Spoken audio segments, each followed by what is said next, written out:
주님께서 주후 30년경에 십자가에서 죽음의 사건이 일어났고, 그리고 그 3일 후에 부활하심으로 말미암아 인류의 역사에 가장 획기적인 기적의 역사를 남기신 것입니다. 기독교는 예수 그리스도와 관련하여서 아무나 쉽게 수용하기 어려운 몇 가지의 불가사의한 일들을 종교의 기반으로 삼아서 세워졌습니다. 예수님의 동정녀 마리아를 통한 성육신 사건, 죄로 가득한 이 세상에서도 당신만 죄를 짓지 않으시는 성결한 삶, 죽으셨지만 3일 만에 부활하신, 또 부활의 몸으로 40일간 가까운 제자들에게 보이시고 머무시다가 재림을 약속하시고 하늘로의 승천하신 갖가지의 사건들은 오래 믿는 신자도 쉽게 납득하고 이해하기 어려운 내용들이라는 사실입니다. 이러한 사실들이 소설처럼 짜집기 된 것이라면 벌써 2000년 그 순간 어디에서 폐기되어야 했었는데 2000년 이상을 여전히 건재하고 있다는 것은 그 사건은 결코 좌시될 수 없다는 것을 반증하는 것입니다. 그 사건이 사실이라면, 또 한정된 시간과 공간에만 적용된 국한된 사건이라면 오늘을 사는 우리와의 아무런 연관과 관계 의미를 전달해 주지 못할 것입니다. 기독교는 결단코 과거의 일을 회상하는 수준에 머물러 있지 않다는 것입니다.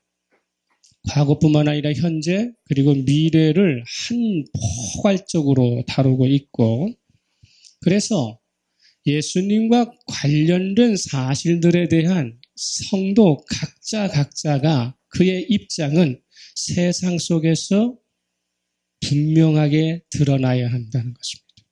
자신의 믿음의 확고함이 어디서부터 왔는가? 내 믿음은 어디로부터 시작되었고 세상에서 어떻게 보여져야 하는가에 대한 각자의 입장이 확고해야 한다는 것이죠. 초신자라면 그러한 말, 또 그렇게 표현하기가 쉽지 않겠지만 신앙의 연수가 늘어가면서 자신이 어떤 근거로 예수님을 구주로 영접했는지에 대한, 예수님을 지금 나는 어떤 자세로 믿고 있는지에 대한 설명이 가능해야 하고, 그 가능성은 구체성으로 드러나야 한다는 것입니다. 기독교가 이 다른 여타 종교들과 다른 점은 창시자라고 할 수 있는 예수 그리스도와 관련된 사실과 사건들에 대하여 새롭고 다른 접근 방법으로 지금까지 증명되어 왔다는 것입니다. 가장 근간이 되는 중요한 것들이 증명하는 방법이 여타의 종교와는 다르다는 것을 말합니다. 당시의 상황에서 증언의 능력을 확보할 수 없는, 또 증언의 능력이 의심받을 수밖에 없는 여자들을 통해서 기본 진리와 사건들이 서 있고 입증되고 있다는 것입니다. 예수님께서 성육신하시기 위해서 선택된 마리아는 20세 이전에 가난한 가정에서 태어난 그저 하찮은 평범한 여인이었고, 남자와 정혼한 상태에서 제약이 많고 제약이 많이 따라올 수밖에 없는 위치에 있었습니다. 스스로가 자신의 삶에 대하여 결정할 수 없었던 때였다는 것이죠. 그럼에도 불구하고 천사 가브리엘은 마리아의 전생에 엄청난 영향을 미칠 만한 이 일에 대해서 정혼자인 요셉을 직접 찾아가서 그에게 먼저 동의를 구하지 않고 아무런 힘도 없는 마리아에게 하나님의 뜻을 직설적으로 전하게 되는 것입니다. 마리아는 스스로가 결정할 수 없는 제약을 가지고 있는 사람이었고, 제한 속에 있었음에도 불구하고 자신의 신앙만큼은 주체적으로 고백하시고 생명을 걸고 하나님의 뜻을 몸으로 받아들인다는 것입니다. 누가복음 1장 38절에 마리아가 이르되 주의 여종이오니 말씀대로 내게 이루어지이다 하매 천사가 떠나니라 말하고 있습니다. 그런데 여자보다는 모든 면에서 힘과 능력을 지니고 있는 남자들은 예수와 관련해서 계속 흔들리고 있고 끝내 배반하면서 이탈을 서슴지 않고 있다는 것입니다. 나약하기 그지짝이 없는 여자들은 자신이 섬겨야 할 분에 대하여 묵묵히 섬기는 일에 최선을 다하는데 끝까지 다하고 있다는 것입니다. 십자가를 통한 예수님의 죽음은 모든 사람들이 목격할 수 있는 공개적인 장소에서 실행이 됩니다. 그런데 부활의 소식만큼은 당시 증거의 효력이 없는 여인들에 의해서 최초로 전파되기 시작한다는 것입니다. 이 기독교의 특별한 점은 뭐냐면 불리한 것은 공개적으로 드러나게 하고 유리한 것은 최대한 비밀리 시행되고 있다고 하는 것입니다. 예수님의 십자가의 사건은 공개적으로 만천하에 드러나 예수가 실패했다는 모습을 보여주는 것처럼 흘러가는 반면에 그분이 죽음에서 승리하시고 부활하셨다고 하는 것은 만천하에 공개하는 것이 아니라 소수의 몇 사람에 의해서 목격되는데 그 소수들 중에서도 여자들에게 먼저 드러난다는 것입니다. 예수의 수제자였던 베드로나 사랑받던 사도 요한마저 예수의 부활을 의심하는 정황이 깊어진 반면에 7가지의 병이 들었던 막달라 마리아를 위시한 힘없는 여인들은 오히려 예수의 부활에 대한 강력한 증인으로 나서고 있다고 하는 것이죠. 누군가 예수의 부활을 날조하려고 했다면, 그저 소설처럼 허구로 쓰려고 했다면 굳이 증거의 효력이 미약한 여자들을 내세워서 그 사실을 강조할 필요는 없다는 것입니다. 후에 그것을 복음서로 기록하면서 그 사실이 조금 미심쩍어서 가피를 하거나 아니면 능력이 있고 힘이 있는 권세가 이름을 첨가하지 않고서 여전히 사복음서는 여자의 이름을 우선적으로 기록하면서 부활의 첫 증인은 여자들이었다라고 말합니다. 이것은 무엇을 얘기할까요? 예수의 부활에 대한 사실은 그것은 틀림없는 일이라는 것이고요. 의심할 수 없는 확실한 사건이기 때문에 만천하에 드러내면서 자랑할 필요가 없다는 거예요. 그분을 믿는, 그분을 따르는 사람들에게만 보여도 그 역파는 상당할 거라고 하는 것을 증명하는 것입니다. 온 세상으로 복음이 전파될 때에도 예수의 부활에 대한 강조는 십자가의 죽음과 부활을 직접 목격한 수제자급의 베드로의 입이기보다는 오히려 교회를 심하게 탄압했던 바울에 의해서 예수의 십자가와 부활이 더더욱 증거되고 있다고 하는 것입니다. 빌립보서 3장 10절에서 11절을 보게 되면 내가 그리스도와 그의 부활의 권능과 그 고난에 참여함을 알고자 하여 그의 죽으심을 본받아 어떻게 해서든지 죽은 자 가운데서 부활하려 애쓴다고 하는 것을 사도 바울은 가는 곳마다 강조하고 있어요. 기독교는 예수 그리스도의 십자가의 죽음만큼이나 예수의 부활을 강조하고 있는데 그 이유는 뭔가를 우리는 알고 있어야 한다는 거예요. 십자가의 사건은 유일하고 단 한 번 일어난 과거적인 사건이지만 예수의 부활은 오늘의 살아가는 성도의 현재와 그리고 앞으로 살아갈 미래의 삶에 지대한 영향을 미치고 있기 때문입니다. 오히려 성도로서 세상을 살아가는 가운데 속에서의 십자가의 사건보다 더 중요시 여겨야 할 것이 예수의 부활의 사건이라고 하는 사건. 십자가의 사건은 예수의 부활을 위한 과정이기 때문이죠. 근데 과거적 회상을 가져가고 있고 기복적 종교를 자꾸 주장하는 사람은 부활에 초점에 두지 않고 십자가 사건에만 계속적으로 머물러 있는 것입니다. 예수님의 부활은 현재적으로 어떤 영향을 미치고 있는가?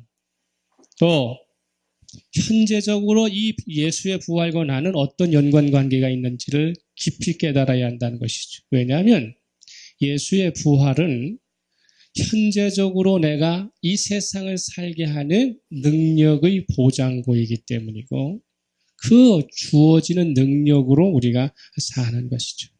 고린도후서 4장 7절에 보면 우리가 이 보배를 질그릇에 가졌으니 이는 심히 큰 능력은 하나님께 있고 우리에게 있지 아니함을 알게 하려 함이니라. 그러니까 고린도후서 4장 7절에서의 우리는 질그릇이고 우리 속에 담겨 있는 것은 보배여야 한다라고 말하는 것이죠. 질그릇에 보배를 채우고 사는 것이 그리스도인의 삶이다 말합니다. 바울이 말하고 있는 이 질그릇은요, 그 당시에 어느 집이나 소유하고 있는 값이 싸고 부서지기 쉬운 기름 등잔을 이야기해요. 기름 등잔. 이것은 하나님의 절대적 주권과 대비해서 피조물의 한없이 연약한 상태를 비유합니다. 질그릇에 담기게 된 보물, 질그릇에 담기게 된 보물. 그럼 질그릇에 담긴 보물이 뭐냐? 고린도후서 4장 6절 하반절에서 예수 그리스도의 얼굴에 있는 하나님의 영광을 아는 빛, 이것을 보배라고 이야기하죠. 질그릇은 깨지기 쉽고 투박하기 때문에 값이 쌉니다. 또한 너무 흔해서 그저 귀한 대접을 받지 못해요. 아무데나 그냥 갖다 두는 것이죠. 그러니까 복음을 전파하는 사람은 매우 평범할 수밖에 없는데 이 평범한 사람들에 의해서 전해지는 복음마저 가치가 천박하냐? 그렇지 않다는 것입니다. 여리고 약한 질그릇에 이 보배가 담겼을지라도 하나님의 심히 큰 능력이 거기에서부터 나온다는 것이죠. 그렇다면 하나님께서 왜 귀한 보배를 깨지기 쉬운 질그릇에 담으시느냐는 것에 우리는 초점을 가져야 돼요. 저와 여러분은 큰 부자가 아니기 때문에 보배를 가정에 얼마만큼이나 쌓아두고 있고 귀한 보물을 얼마만큼이나 보관하고 있는지는 모르겠어요. 그러나 보배는 귀한 그릇에 담길 때의 가치가 더한 것이죠. 값싸고 깨지기 쉬운 곳에 보배를 담아놓으면 그 보배의 가치는 떨어지기 마련이죠. 마찬가지죠. 성도를 강하게 하는 그리스도의 능력은 세상의 방법과 다르다는 것을 의미합니다. 약한 자를 강하게 변신시켜서 더 이상 약한 자가 되지 않도록 하시는 것이 아니라 약한 것은 그대로 유지하고 있지만 그 어떤 어려움에도 굴복하지 않고 여전히 살게 하시기 위함이에요. 이게 매우 어려운 이야기예요. 강함이 계속 유지되면 하나님의 도움을 더 이상 받기를 싫어할 뿐 아니라 강한 자는 언젠가는 타락하기 마련이기 때문에 하나님이 사랑하는 사람은 절대로 강한 자로 만드시지 않으셔요. 약한 자로서 강함을 극복하게 하신다는 것입니다. 강한 자로 어려움을 헤쳐가도록 하는 것이 아니라 약한 것은 여전히 유지케 하셔서 강한 것에도 절대로 깨지지 않고 복종하지 않고 굴복하지 않고 당당하게 살게 하는 방법. 이런 거예요. 초등학교 축구팀이 고등학교 축구팀을 이길 확률은 희박하죠. 그렇지만 전혀 이기지 못한다고 말할 수도 없어요. 기적이 일어나면 초등학교 학생이 고등학교는 이길 수 있잖아요. 시합이기 때문에. 그리스도의 능력은요, 이런 거예요. 초등학교 팀이 고등학교 팀을 이기게 하는 능력이 아니라 고등학교 팀이 초등학교 팀에 어떠한 부정선수가 투입이 돼도 지지 않게 하시는 거예요. 무슨 말씀인지 아세요? 질 수 있는 환경을 절대로 만들어 주시지 않는 거예요. 다시 얘기하면 고등학교 축구팀이 대학교 팀이나 프로 축구팀을 이길 능력이 없어요. 그죠? 이길 능력이 없어요. 그런데 고등학교 축구팀이 프로팀이나 대학 축구팀을 두려워하지 않고 항상 질 것이 염려되지 않는 상황에서 계속 그들과 시합하는 거예요. 그래서 때로는 고등학교 팀이 대학 팀의 실력을 능가할 수 있도록 만들어 주시는 거예요. 그러니까 져서는 안 되는 것은 반드시 지지 않도록 하시고 이길 수 없는 것은 간혹 이기게 하셔서 상대가 실력이 좋은 상대가 절대로 깔보지 못하도록 만드시는 것이 예수 그리스도의 능력이에요. 그런데 많은 사람들은 착각하고 있어요. 예수 그리스도의 능력이 들어오면 초등학교 팀이 고등학교 팀을 이기는 것처럼 고등학교 팀이 대학이나 프로 축구 선수를 이기는 것처럼 설명하는데 그런 게 아니라 예수의 능력은 질 수 없는 팀에게는 절대로 지지 않게 하시고 세상이 이길 수 없다고 말하는 그 팀을 한두 번 이기게 해서 강한 자들이 절대로 깔보지 못하도록 하는 것이죠. 이게 예수 그리스도의 능력이라는 것입니다. 말장난 같지만요, 우리가 흔히 생각해 볼 때 이런 거예요. 수천억을 소유한 부자가 일반적인 부자처럼 떵떵거리고 살지 않고 평생 검소하고 단촐하게 살아요. 그러면 그에게 수천억이 무슨 소용이 있을까요? 그렇지만 없어서 검소하고 단촐하게 사는 가난한 사람이 아니라 수천억을 가지고 살면서도 그 돈으로 호랑방탕하게 사는 것이 아니라 단순하고 검소하고 소박하게 삶으로 인해서 이 사람이 돈 때문에 능력을 발휘하는 것이 아니라 인격과 품성 때문에 그가 가지고 있는 모든 것이 존경받도록 만들어주는 것이죠. 영원히 살 수 있는 존재가 나는 영원히 살 수 있어라고 말하면 그건 자랑이 아니에요. 그거 당연한 거잖아요. 그걸 기적이라고 이야기하지 않죠. 부자가 부자답게 사는 걸 가지고 자랑이라고 말할 수 없어요. 그거 갖고 존경받을 수 없어요. 부자가 부자이면서도 검소하고 단촐하게 살면 저 사람은 세상의 어떤 것에도 영향받지 않는 정말로 무언가를 지니고 있는 사람이라고 존경받는 것이죠. 마찬가지, 가난한 사람이 가난에 굴복하지 않고 부자와 같은 당당함으로 오늘을 현재적으로 살아갈 수 있도록 하는 것이죠. 그래서 유한하고 한계가 있어 죽을 수밖에 없는 몸에 영원성이 들어와 가지고 그래서 이 유한한 자가 영혼을 바라보도록 하는 것, 이게 예수의 부활이에요. 고린도후서 12장 9절에서 10절에 보면 고린도후서 12장 9절에서 10절을 보면 이렇게 되어 있어요. 나에게 이르시기를 내 은혜가 내게 족하도다. 이는 내 능력이 약한 데서 온전하여짐이라 하신지라. 그러므로 도리어 크게 기뻐함으로 나의 여러 약한 것들에 대하여 자랑하리니 이는 그리스도의 능력이 내게 머물게 하려 함이라. 그러므로 내가 그리스도를 위하여 약한 것들과 능력과 궁핍과 박해와 곤고를 기뻐하노니 이는 내가 약한 그때의 강함이라. 할렐루야. 이 그리스도의 예수 그리스도의 복음, 기독교의 복음은요, 흔히 얘기한 것처럼 뭐 텔레비에 광고 나오잖아요. 집어 던져도 깨지지 않는 뭐 슈퍼락 뭐 이런 그런 거 도구 있잖아요. 주님은 그런 걸 만드시기를 원하지 않으세요. 우리가 유리 그릇인데 집어 던져도 안 깨지고 어떤 온도가 높은 걸 놓더라도 상하지 않는 그런 게 아니라 주님은요, 우리가 깨지기 쉬운 유리 그릇이 되시기를 원하세요.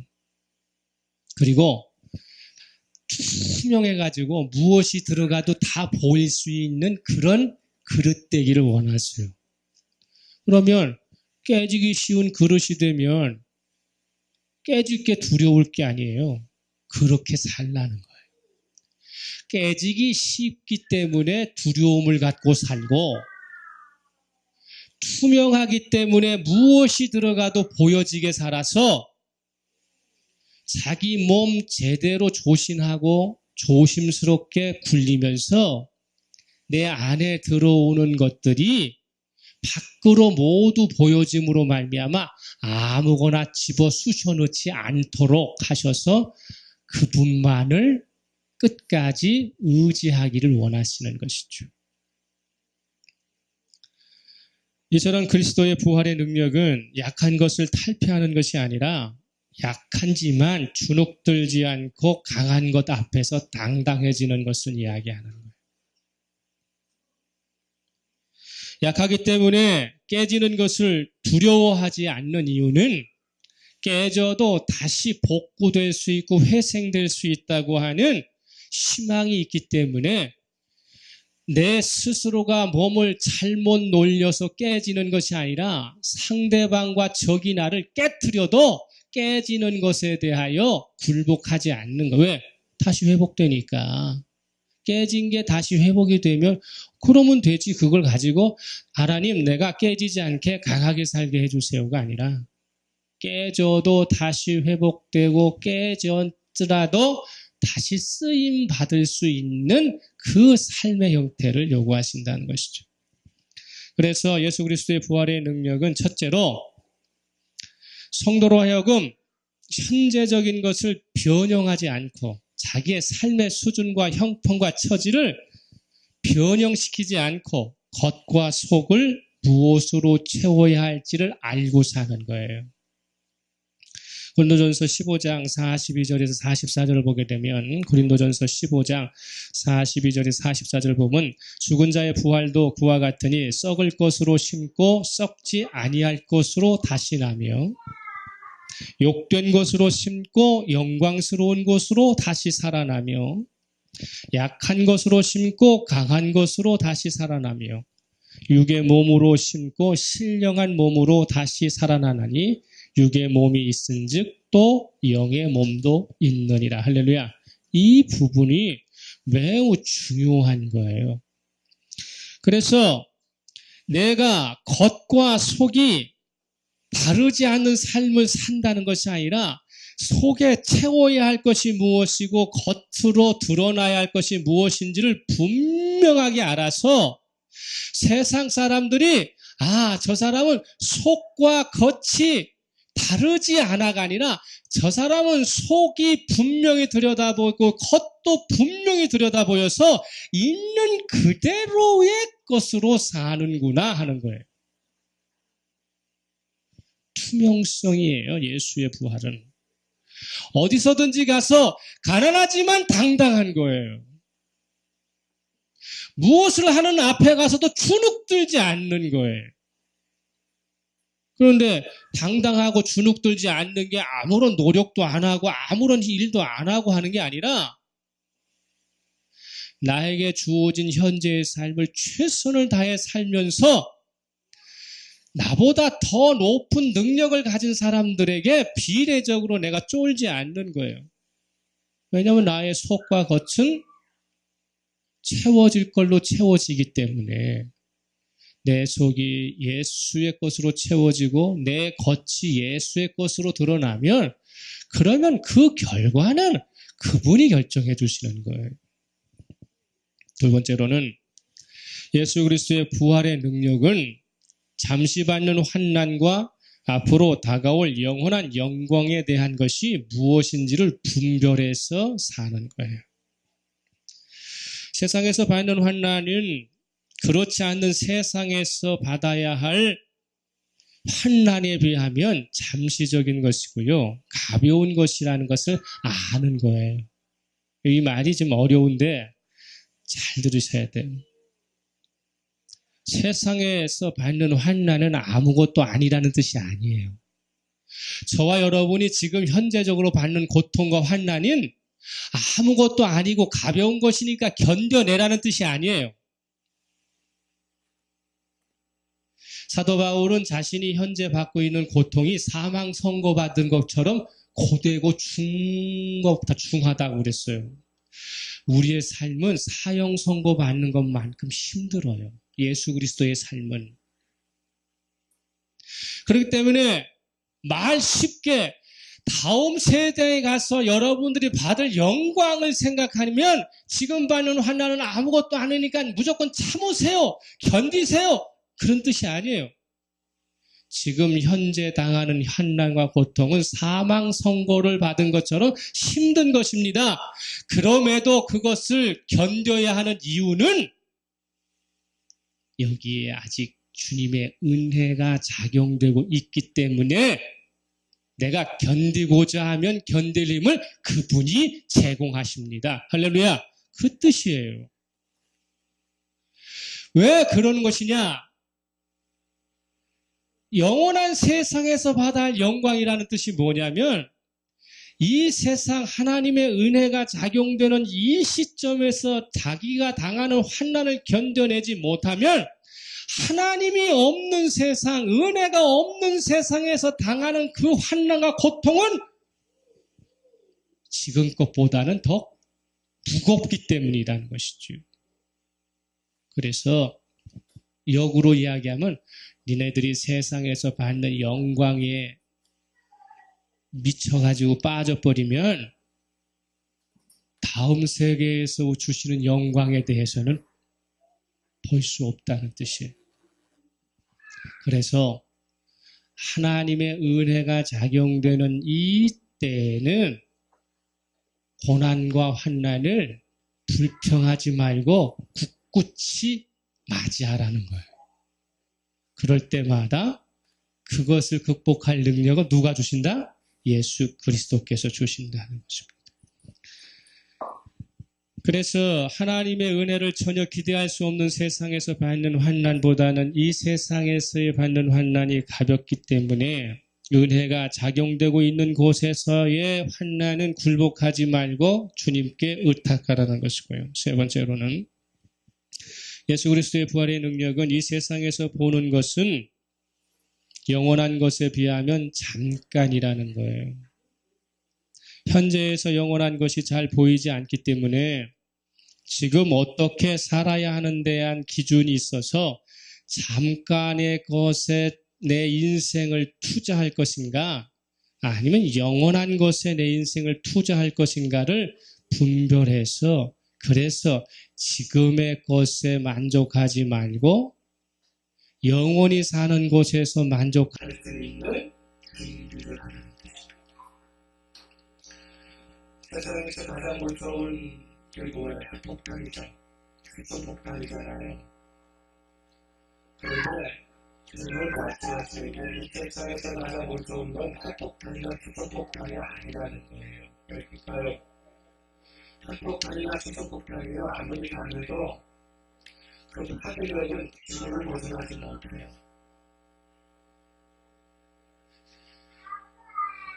지구를 벗어나지 못하는 지구를 멸망시킬 수 있는 무기는 강한 것이 아니에요.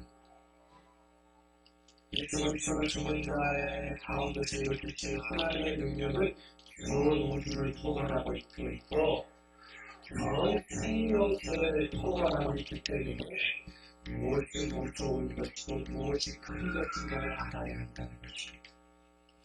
예수의 부활은 현재뿐 아니라 그들의 영원한 삶을 보장해주고 궁극적으로 살게 할 힘이기 때문에 그렇습니다. 그래서 부활은 그저 기도해야 할 부모의 구조에 머물러 있지 않다는 것입니다. 성도가 반드시 경험하여야 하고 그래서 또 경험한 것을 끝까지 소유하고 있을 때에만 소용이 나타나는 거예요. 지구상에 존재하는 모든 생물은 반드시 죽음에 직면한다는 것은 보편적인 사실이죠. 우리에게는 반드시 실현되는 것이 죽음이라는 것입니다.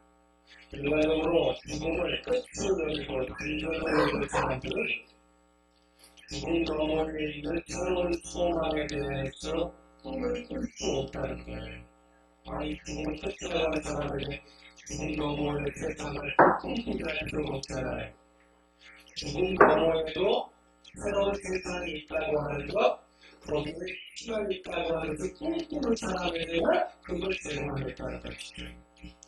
오직 죽은 자 가운데서 예수 그리스도를 살리신 하나님을 믿는 자에게만 죽음 너머에 영원한 생명을 품을 수 있도록 여기서 시간을 계속 공급해 주겠다는 것입니다.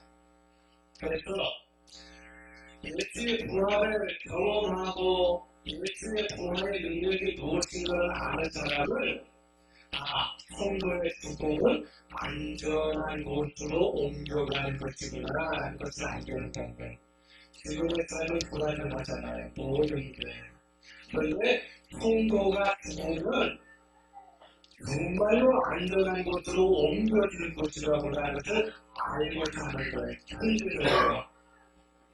이 세상의 집은 아무리 튼튼하게 있더라도 성원을 낳게 되고 허물어지게 되어 있어요. 그리고 하늘의 집은 성원의 손을 하지 않는다는 거예요. 한번 세워진 것은 영원히 지속한다는 것이죠. 그것이 고린도후서 5장 1절이에요. 고린도후서 5장 1절. 만일 땅에 있는 우리의 장갑집이 무너지면 하나님께서 지어진 집도 손으로 지을 것이 아니라 하늘에 있는 영원한 집이 우리에게 있는 줄을 아느니라 것입니다. 그러니까 무너질 곳에서 허덕이는 것이 아니라 영원한 집을 소망하는 마음으로 사는 것. 두 번째는 뭐냐면 예수의 부활을 경험한 사람에게는 성도의 죽음은 온전함으로 가는 것이에요. 안전함과 온전함을 틀려요. 그죠? 온전함으로 옮겨가는 것이죠. 사람에게 가장 특수한 일 중에 하나는요, 자신의 결과와 경험을 아무에게나 보여주는 일입니다.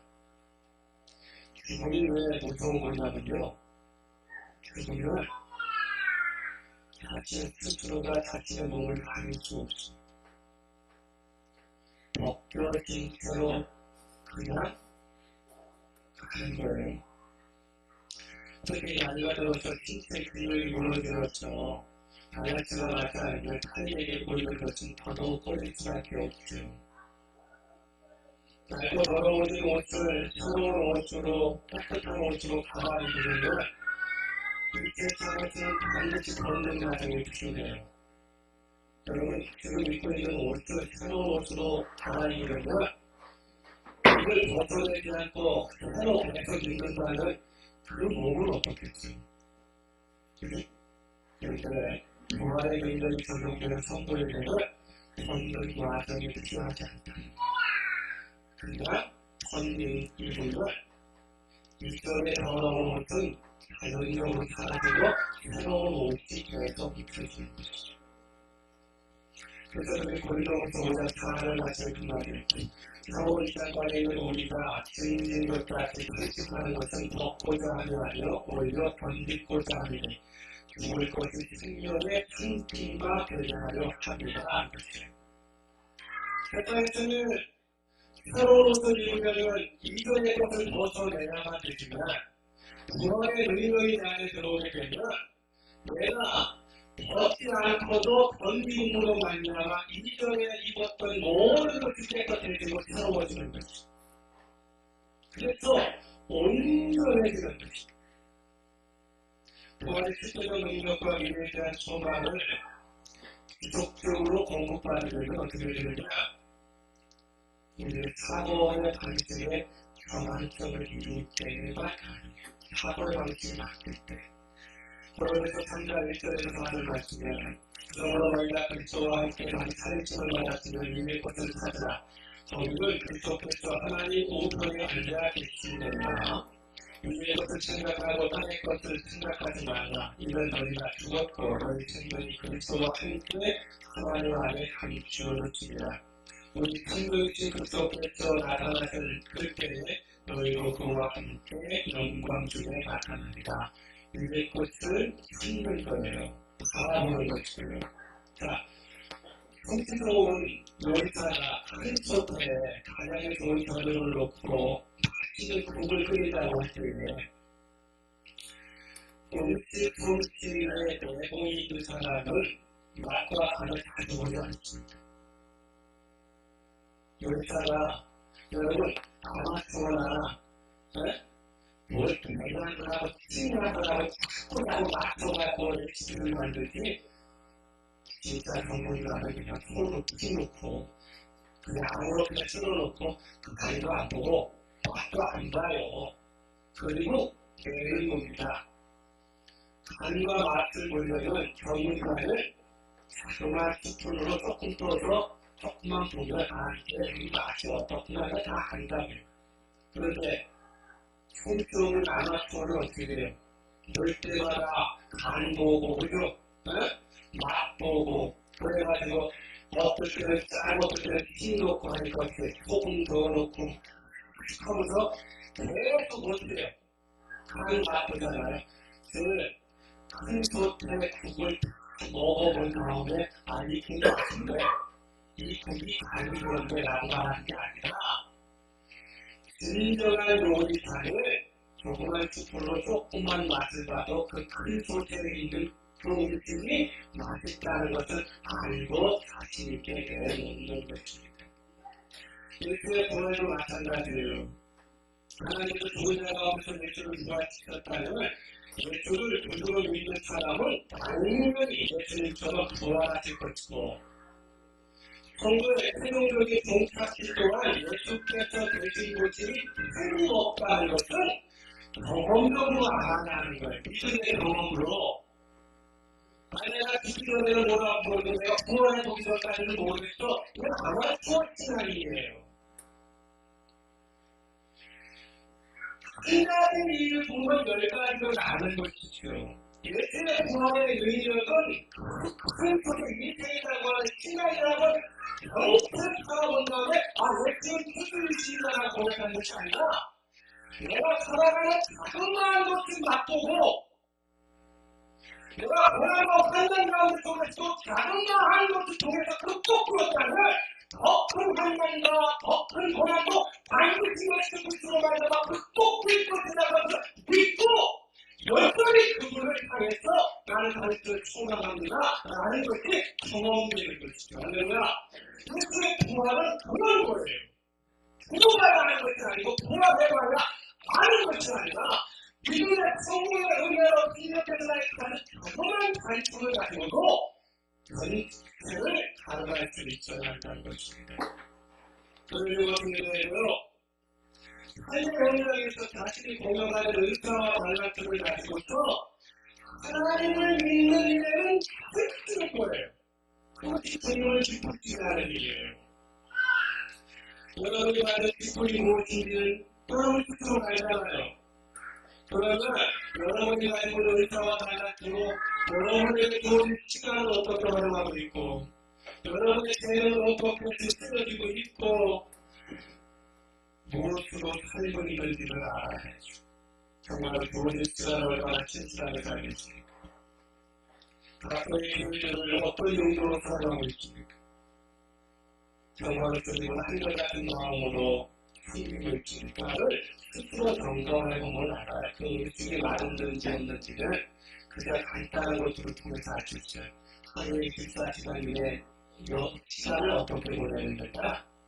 나에게 주어진 여러 기회들을 어떻게 활용하고 있는가를 보면 그 맛보면 알아요. 내가 그리스도인의 부활의 능력을 소유한 사람이냐 아닌가를 그래서 갖고 가는 것이죠. 그러므로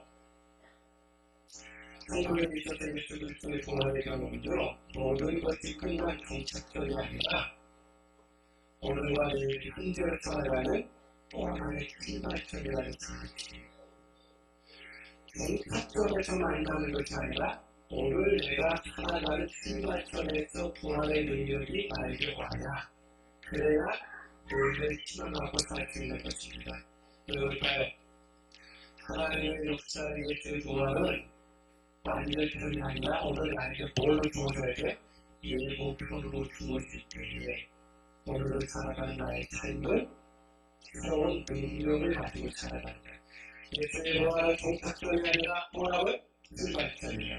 저희들의 삶의 출발점이에요. 그리고 예수의 부활로 말하는 우리의 삶은 오늘도 완전되는 것이 아니라 예고편으로 보여주는 것이죠. 이 세상에서는 예고편에 불과하죠.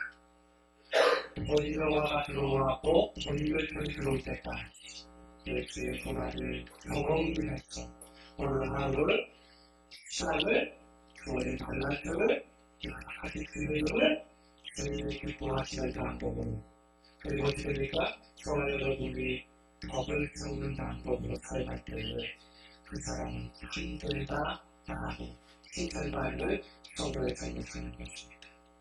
부활을 가진 여러분 부활을 경험하시기를 바랍니다. 말씀으로 경험하시고 삶으로 경험하셔서 그것을 실현하는 저와 여러분의 지금의 말씀으로 축복합니다.